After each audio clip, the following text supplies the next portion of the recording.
Didn't get life, but he will be spending a long time behind bars for shooting at several cars on Michigan highways. Raulie Casteel was sentenced to 18 to 40 years in prison for terrorism and other charges.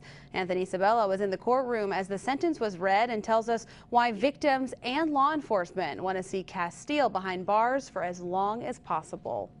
It was one last attempt for sympathy from defense attorney Doug Malkoff. Some of us get the mental illness.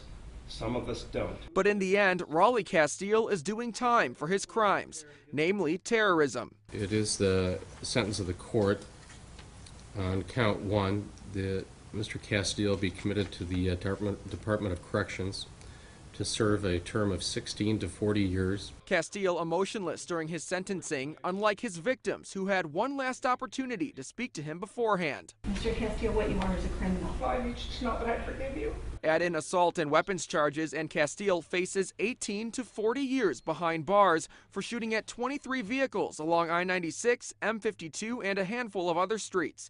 Ingham County Sheriff Gene Rigglesworth hopes it's closer to 40. Look what he did to the community. When you talk about people that are afraid to drive on the road, they don't want to take their kids to school, they're afraid to go to an MSU football game, they're afraid to go to a Tiger game. I mean, he really did terrorize this community. It's the first terrorism charge issued by the state attorney general, a charge Attorney General Bill Schuette reaffirmed after the sentencing. His actions of Raulie Casteel fit the statute on the Michigan books like a glove. And so we decided this is a terrorist activity. As for victims like Jennifer Kubiak, now it's a waiting game to see if that terror will return. I definitely feel better now, but it's something that, if he ever does get out one day, I'll definitely think about if he'll come find me or any of the other victims. In Howell, Anthony Sabella, Fox 47 News.